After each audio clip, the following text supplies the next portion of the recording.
This is Online Pass, the weekly video game news quiz show. My name is Cyril Lachel, and I'm going to ask you a series of questions based on some of the biggest news stories from the past week. It's your job to answer each question correctly, so grab a piece of paper and a number 2 pencil, because this is a test. Question 1. This week marked the launch of YouTube Gaming, a hub designed to compete with Twitch and other live streaming services. What late-night talk show host got himself into hot water with gamers for mocking live streaming and Let's Play culture? Question 2. After years of saying he's done with Metal Gear, Hideo Kojima released what will almost assuredly be his last Metal Gear game. To celebrate Tuesday's release of Metal Gear Solid: The Phantom Pain, Kojima retweeted some of his favorite fan-made artwork. How did Konami respond? Question 3. Bungie may know a thing or two about fighting power-hungry aliens in outer space, but they still have a few things to learn about winning court cases. This week saw the court side with Marty O'Donnell, Bungie's former in-house composer.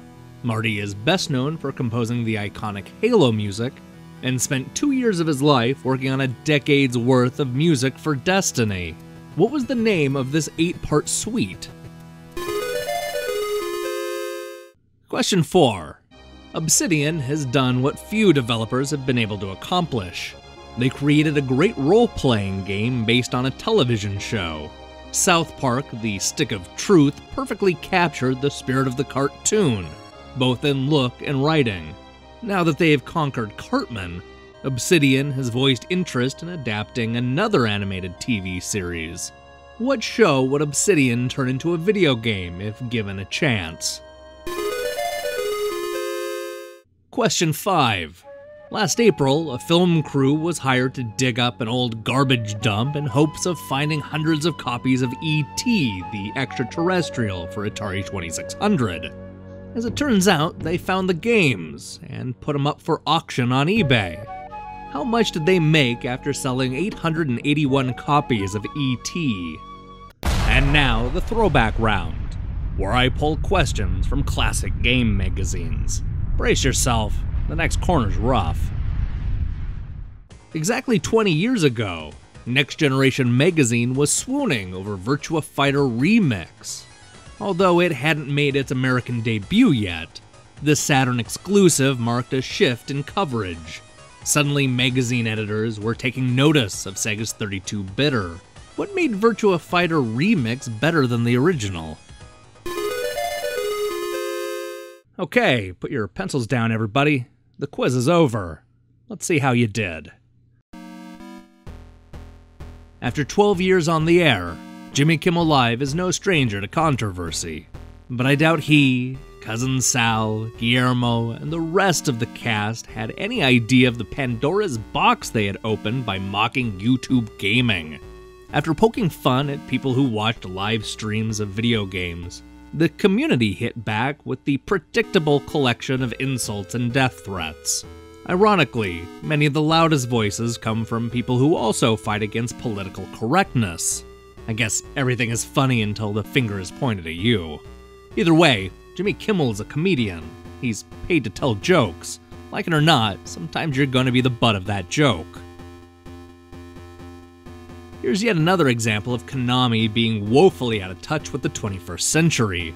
With the release of Metal Gear Solid 5: The Phantom Pain, gamers were understandably excited. One of those fans was Twitter user Desert Man Drake, who posted a drawing inspired by the long-running franchise. Metal Gear creator Hideo Kojima took notice and retweeted the artwork. Unfortunately, that's when Konami stepped in. They quickly flagged the drawing with a copyright claim, effectively removing it from Twitter. Not gonna lie, this makes me a little hesitant about posting my upcoming Metal Gear Solid 5 review. After being terminated without cause in 2014, Marty O'Donnell filed a lawsuit against his former employer, Bungie. Through court papers, we learned that Marty was miffed when his music wasn't used in Destiny's advertising. What's more, a bad performance review led Bungie to dismiss the composer, but not before having him finish Destiny's epic soundtrack. This week, the court sided with O'Donnell, demanding Bungie give the former employee just over 192,000 shares of vested Bungie common stock and payments from the profit-sharing plan, the first of which is a little over $140,000.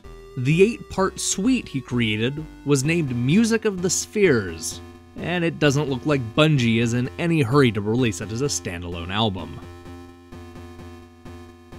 Don't get your hopes up, but it sounds like the makers of the Stick of Truth would like to make a game based on the world of Archer.